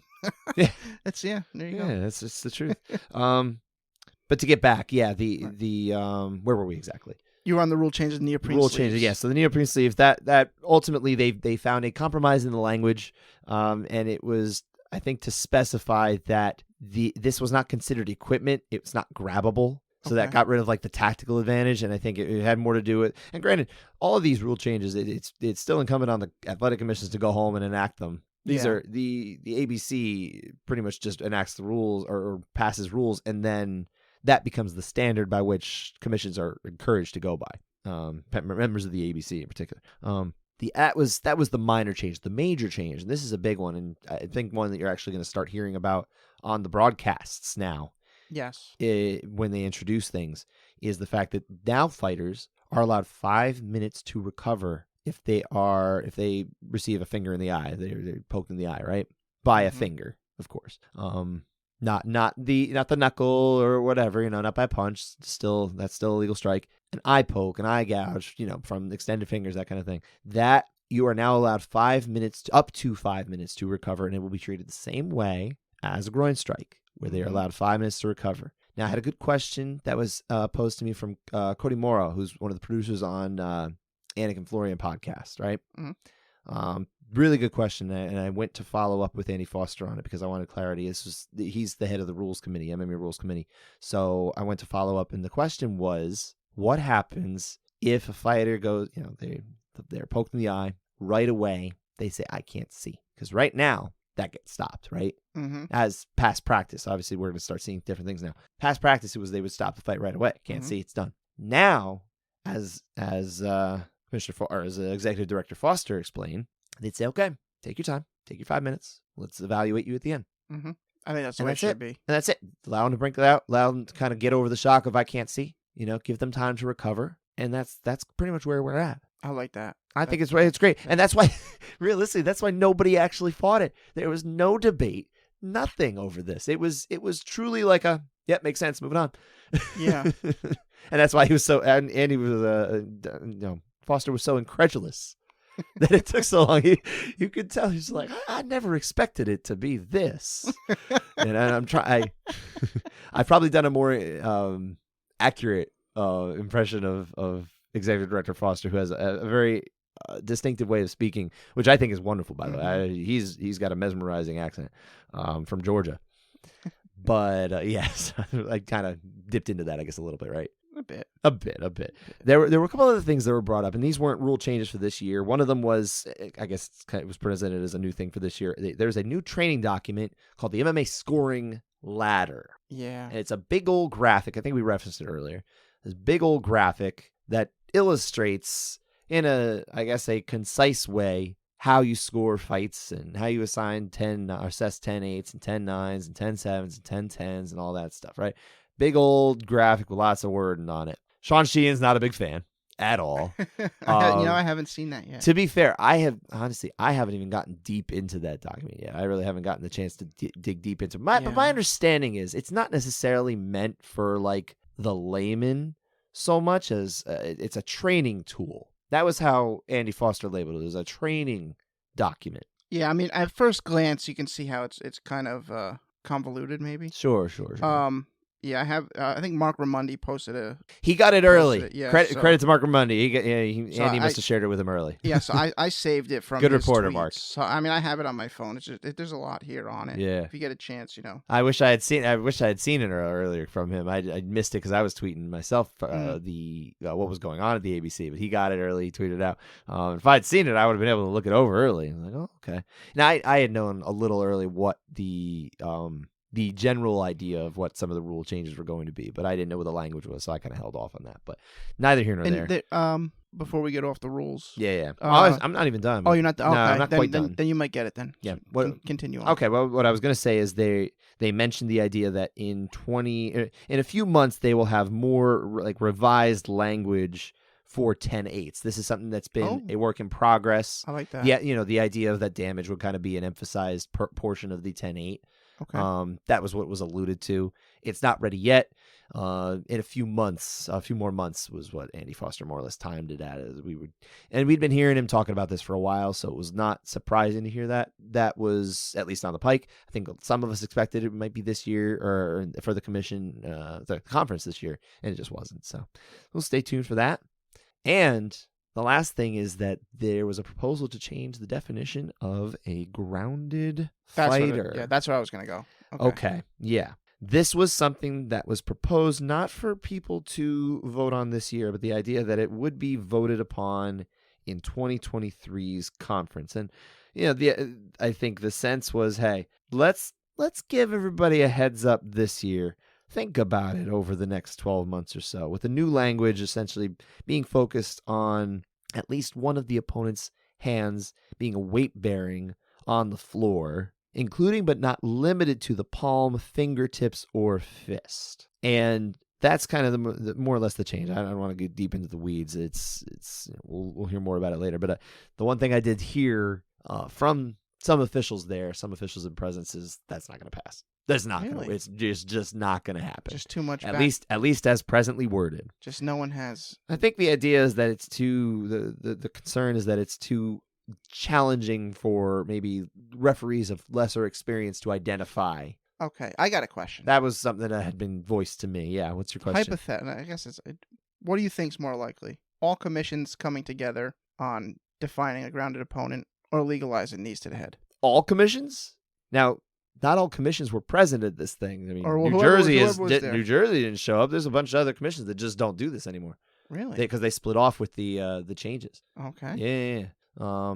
There was no Nick Lembo, no representative of New Jersey. All right, so whoever votes. Okay. On these, the 37 voting members. Whoever the votes are agree that you should be able to strike to the head with knees and kicks. Mm-hmm. Or what? Or agree on a definition for a grounded opponent. A grounded fighter. It's distinctly more likely them to figure out the definition of a grounded opponent because there will always be the optics of the knee to the head of a down opponent that they will never try. And 12 to 6 elbows were not visited at all? You know what I heard about 12 to 6 elbows? What?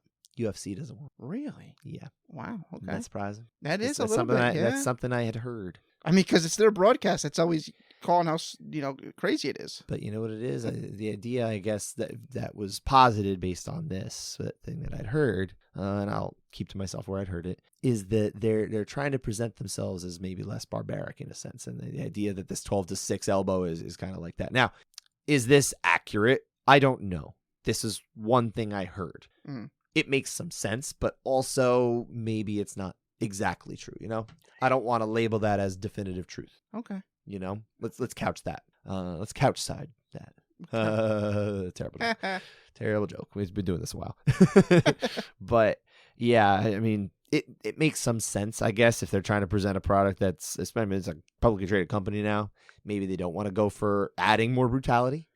I mean, I think it's stupid. I mean, goodness gracious. It's not. What's the difference between 11 to 7 or 12 to 6? I mean, freaking nothing. Dana White threw a tantrum last night. That doesn't sound like Dana to me. That doesn't sound like Dana at all. Not trying to finish fights. I mean, that's kind of crazy to me. I'm sorry to hear that Dana had it. I mean, I hope he's feeling better. He was upset. I hope he's feeling better. Yeah, he was a little upset. So maybe he'll be feeling better on Friday when he makes his disgusting concoction of food that somehow I'm still gonna want to eat.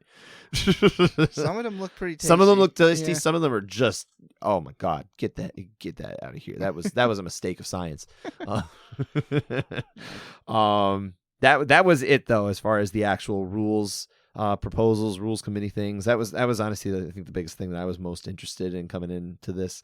Also, Dean Thomas, who again was in town for the training, but he was also in town to speak to the commissioners at the commission on Friday, at the conference on Monday, the first day at the end of it, about open scoring. He was essentially there to stump for it, to make a case for it to commissioners, why fighters should want it, why coaches should want it, why it's a benefit to that. And it led to some interesting debate.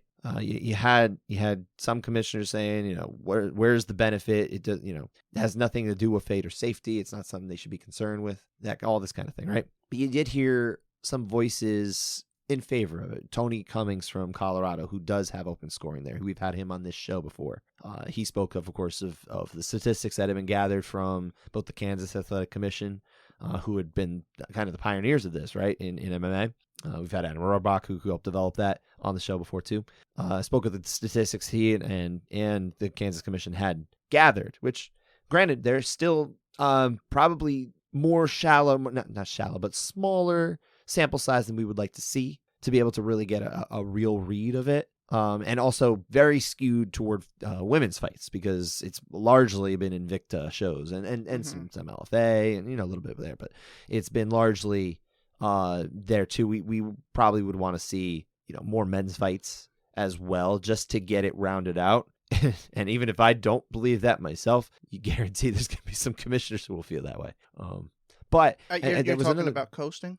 Coasting, the idea of what coasting could do. Yeah, absolutely. Okay. That was part of it. But then, there were other voices. I mean, certainly, like I said, there were detractors there. And I think largely it's still a room that is not in favor of it, not distinctly interested in it.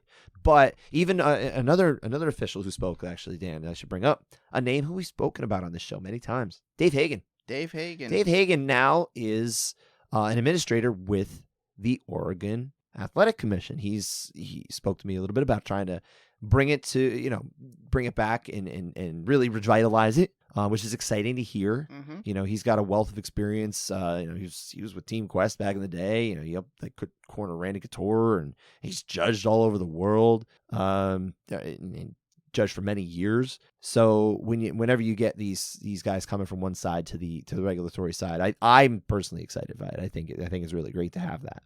So, but he spoke and said, listen, if I was a fighter and when I was second, I certainly would want to know where I stood in the fight, or where my fighter stood in the fight. Yeah. Spoke glowingly too. I wouldn't characterize it as he was saying, oh, we should bring it in, but I think he was just arguing the merits of, hey, maybe it makes sense. I mean, I think that's the strongest argument open scoring has, is that the fighters deserve to know where they stand. But at the second time, on the other hand, they should also educate themselves on the criteria. Yes, absolutely. And there was one particular person who, they brought that up to Dean Thomas. It was probably a little more forcefully worded. Okay. The idea that someone who was a well-regarded coach and a fighter, only the day before speaking about open scoring had come up to learn how fights were judged, and the words judge them how you want. Whether did they lack decorum, did they not? I don't know. But the message behind it was, I think, an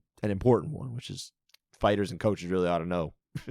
They ought to know what the criteria is. I mean, even if, say, the fighter doesn't know and the head coach doesn't know, do you think it would be beneficial to have someone in your corner who is very well versed in it, and his job is to score the fight for the corner? Makes sense. Do you think that would help them at least understand what's going on? I think it's really important for every fight camp, every gym, whatever. Bring in an official. Yeah. Talk to them, even if it's just the coach one-on-one, and say, listen, when I get the fight to the floor, what are you looking for me to say, hey, I'm actually doing something to take this round? Just go over hypotheticals. You don't have to ask them, hey, why'd you score this round this way, right? Just go over hypotheticals, scenarios. You can't go over all of them, but I mean, shoot, you can learn something. Yeah, and then I thought I saw you tweet something similar. I did a few things. Dean Thomas said that the fighter who's up earned the right to coast. That is something he argued. Yeah, he said, listen, if I'm up and I win that round, I earned that right. Absolutely. From an entertainment standpoint, that I don't think that flies well. No, absolutely. It absolutely does not. And I mean, I've spoken to fighters who actually said disagree with kind of that notion. That's not necessarily something they would be in favor of. To be honest, that could be timidity foul. Well, that's the thing. The enforcement of a timidity foul would be important there. It's on the books, and if they're not engaging and they're not trying to do that, I probably, if we already know who the fighter who's up, I would think a referee could be able to pull the trigger a lot quicker with that timidity. Yeah, I would agree. Because once they take if it's a 2-round fight, or excuse me, 3-round fight, and fighter, let's say blue is up 20-18, and then blue is kind of dancing around, you take a point from blue. Now all red has to do is win the round, and it's a draw. Yeah. It's easy. And it takes away, they're still the urgency. And granted, and I've said this to a lot of fighters and individuals and stuff, like, how are you going to fight? How did you fight? Or how do you fight when you're up 2 rounds? And you know it, because you don't know the scores, but a lot of times there are a lot of fights where you just know you're winning. There's not, I think I'm winning, or, I felt really good about that one, or I'm really confident in myself. I must have won that round. There's rounds where you're like, I won. I know it. I know it. And they still go out and win round 3. Do you know how many fights had the fighter winning all 3 rounds in London the other day, Dan? 6. Okay. 6 out of 14. I believe the number was 14. 6 out of 14 had the fighter winning all 3 rounds. They didn't have to, and they probably knew they were winning. Some of which were potential 10-8s. We talked about them. Yeah, but I think there's a big difference in trying to figure out how you think you would fight if you knew you were for sure winning. Sure. As opposed to if you for sure or you think you might be losing. Like Jim Miller, Gray Maynard is a great example. Jim came out swinging for the fences. He knew he was down. Yeah. He was going to try to take off Gray's head. But also that adds different drama. Yeah. It absolutely. I don't see why the drama that would be lost in certain ways can't be replaced by different, more just as interesting drama. It changes it, but I think it just redirects the drama. Yeah. I think fans love the idea of, oh, who got this one? This is a close fight. Who's going to get the nod? But you know what? Let me relay something to you, Dan. I had a conversation through social media over the weekend with Jonathan Snowden, who wrote the MMA Encyclopedia.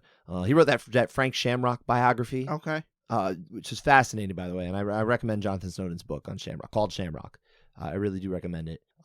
He basically came into the conversation. He entered the conversation, the Twitter thread or whatever, right? He ended the conversation kind of thing, open, not really in favor of open scoring, takes out the drama, that kind of thing. And he said, like, listen, I was in the building for Triple G against Canelo, number one. The one where, of course, everyone was like, it was a close fight. People really thought that was at least a close fight, if nothing else. There, you can think what you want about what scorecards or what.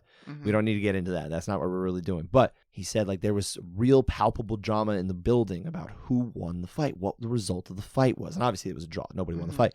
But in that building, everyone was thrilled and excited. And if you take that out, you don't have it. So out of curiosity, I went over to MMA Decisions, which they do have a couple of boxing on there. Once in a while, Chris McMaster will put a boxing one on there, especially one that's like kind of a hotly debated judging one, right? Okay. I knew that Canelo and Triple G was on there, so I said, let's go see. And I looked, and going into that 12th round, you had one judge who couldn't possibly score it for anyone but Canelo, and you had another judge who had already more or less guaranteed a win on this person's card for Triple G. And on the other one, they had Triple G up by 1 point. So we already have drama going into that 12th round. And just imagine you go into that 12th round and you already know for a fact that this round is crucial to the fight. I just thought that was fascinating when I discovered that, and I shared that. Yeah. And it actually started, I mean, you can go find the, I won't speak for Jonathan. He can, his tweets speak for themselves. My tweets speak for themselves. If you want to go find that conversation between us, he started to say, hey, maybe I'm turning around on this more or less. It was just kind of funny. I was like, oh, a plot twist. You still have the drama. Yeah. But now, I mean, does word get to that judge that, listen, this fight is on you now. You're choosing the winner. Well, the idea, right, would be you don't want the judges to know. Right. So it's crucial that the total tallies do not get vocalized all the way to the cornerman. But how do you do that? I mean, are you naming the judge, or what are you doing? Like, how do you do that? One suggestion that I had heard was you assign a color to each judge. But you don't just keep the same color for even each seat. It changes every time. So there's no way to figure out until later on who judged who and what had what score, right? So you can still live anonymously. The judge wouldn't know what color they were? Probably. I mean, I think ideally you'd have to, right? Right. This I don't even remember if this came from a commission official. For the life of me, I couldn't remember who suggested it, but I heard it over the week, and I was like, wow, that's a perfect idea. Yeah. And also, I think you also mentioned, someone said, I think it was you that tweeted that I think Dean was saying, well, that sounds like a judge's issue, not a fighter's issue. Yes. Yeah, absolutely. Like, all these issues, like, that's not our fault. Like, We just want the tools. We want to know Mhm. this is our livelihood. We're trying to figure out how to win fights. And you think- can guess it, but it doesn't matter because even if you're guessing, there is still the concrete answer of this happened. They scored it that way. You have to live in that reality. Mhm. You don't want to find that out later. And that's where I start to really go on the side of open scoring, as long as it's handled correctly. You know, I'm going to have people that will disagree with me, but I've thought out my position very strongly. And I won't tell anyone that's against it that they are distinctly wrong. I know Sean Sheehan, of course, very against open scoring. I respect his opinion. I respect a lot of his opinions. Let's be real here. You know, he's incredibly knowledgeable about judging. Mhm. You know, he's really a fantastic voice for kind of our mission on this show, right? A mission that he had taken up before we even thought of this show. Yeah. But we disagree here, and I think that's okay for us to disagree. I mean, I was always for it, like hardcore on it. Now I've come off that a little bit. Okay. So I mean, I see the total. Well, now I can fight you though. That's the thing. You're in front of me. Let's do it. Yeah. Except you used to. You'll probably get on top and get me in an omoplata somehow because I'll roll out of it and I'll mess up. We're in different weight classes. This is also true. I understand it from a fighter standpoint. Yeah. I understand it from a commission standpoint. From a judge's standpoint, they don't want to put extra pressure on the official. Yeah. Other things that you can avoid it. I mean, it's already a stressful job. Mm-hmm. But yeah, like you said about, and real quick, just interject. Like you were saying more or less that Dean Thomas was saying, this judge's issue. Like, get better judges. You know, that was the challenge that was issued from him. Whether that's easy or not, easier said than done. Fine, but that was his challenge. They already have to have thick skin post fight. You know, sure. Why do it during the fight? I get it. Yeah, I get it. And I get it from a fan's perspective. Maybe it ruins their experience. It wouldn't ruin my experience. I think a lot of fans actually like it too. There's plenty that don't, but there's a lot of people who think it'd be cool. I mean, obviously, for all the gamblers out there, open scoring would maybe hurt live betting, perhaps. But does that save their wallets? It could, but for I mean, I'm talking about the really good handicappers, the ones who understand what's happening, how fights are being scored, and then they see a bad line and they're able to pounce on that. That's gone because now we know for sure which way it's going to go. I'm curious how many handicappers have taken the judging course, sir. I don't think any. How well do they know really what's going on? Because they think they know, but maybe they don't either. It's possible. If you're a handicapper listening to this and you've taken the judging course, I would love to hear from you, even if it's just privately. I would love to hear that. And if you are a handicapper and you haven't taken the judging course, go take the judging course. You will be a lot better at your job. Okay. But also, and say they have a good eye for this. Their eye test is very good. They see how a fight's sure, and it's swaying. More than you're right. It's more than just seeing what happened. You're predicting the future. Now, while they're seeing that, they may see a line that's skewed in the way they don't believe it to be. But now it's open scoring. The capper, the books know exactly what the line should be because they know exactly who's winning. They're not going to have that line to take advantage of.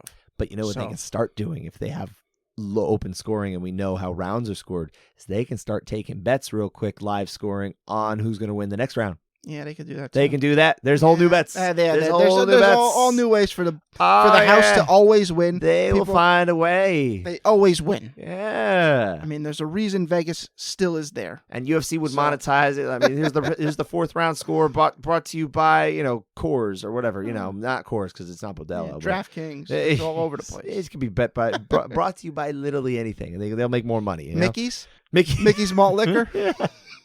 Bring back Mickey's, right? The only other thing I wanted to get to real quick at the very end, and I think this is possibly our longest show ever, and I think if there was ever a reason for it, it's this show. Yeah, I mean, it's years in the making. So. This is an important show for us to have. I think we're probably closing it on 2 hours. Presentations that I stayed for during the week that were less about immediate changes and more things for commission officials to hear. Look, a lot of the stuff that's presented is kind of dry. It is.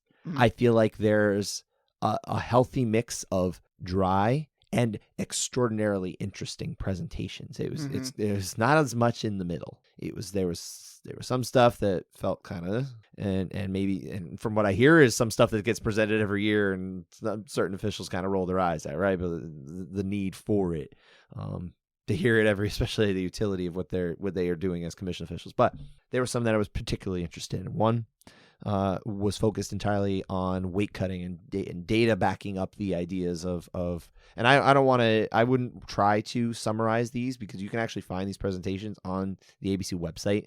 the PowerPoint slides, that kind of thing. There's video up.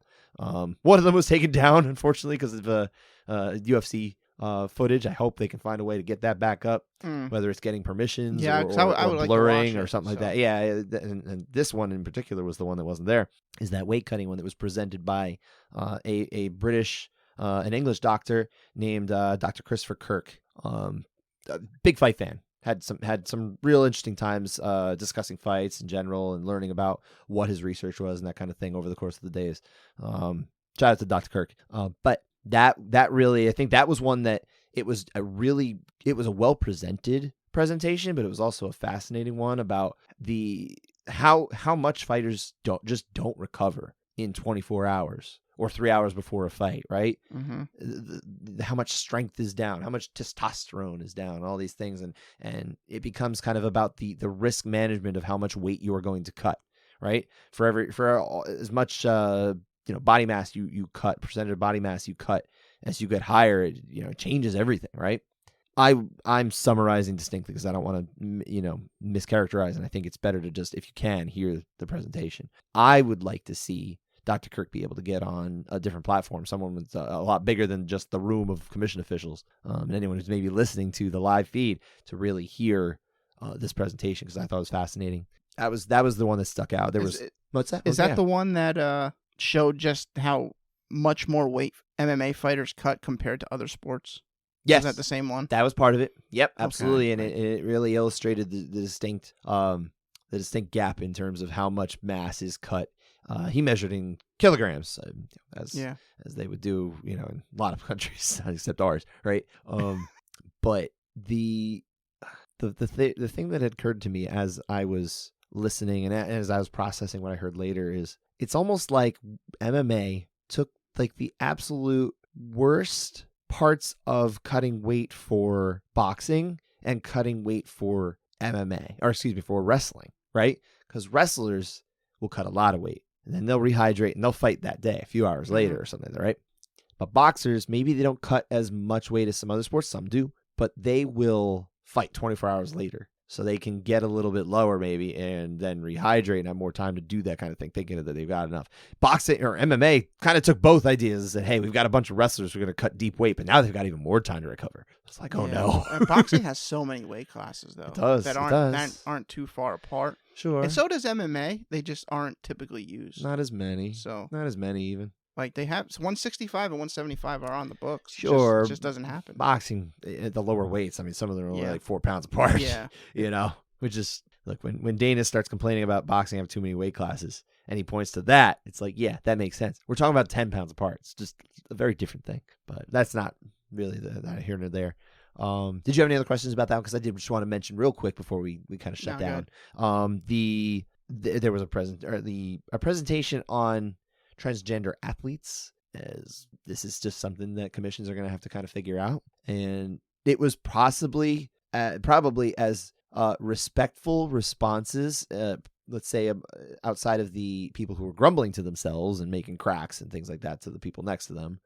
It was as civil as I could have possibly imagined them having a conversation about this controversial topic, which, let's say probably doesn't lean the same way as many people in the room politically. But having said that, it was just interesting to see them have an interesting, calm discussion about it. Andy Foster in particular really just said, like, listen, just be respectful. That was really all he was saying when he more or less got up there, and just show respect for other people. And that was really it. No one seems to have an answer for what you do with combat sports and transgender athletes. We haven't had too many. There's not a whole lot of data. I don't think anybody has that answer particularly yet. I won't get deep into it. I'm sure you don't want to, but it's not going away. The idea of how to license and handle transgender athletes. I'm just glad I'm not who has to make that decision. Good thing you're not a commission official. Yeah. That's it. I don't even know where to begin. So.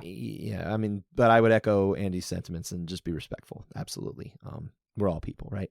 That there was about boxing deaths, fatalities. They studied that over the last 20 years, and it kind of looked at different weight classes and where they were more prevalent, what rounds these happened in, that kind of thing. It was a lot of interesting data to come out of that.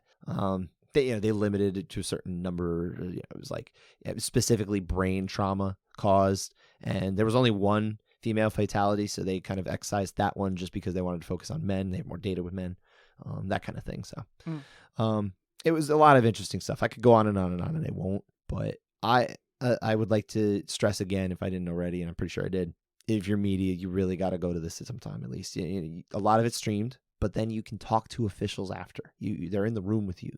You can find out things. You can ask questions. You can learn about it.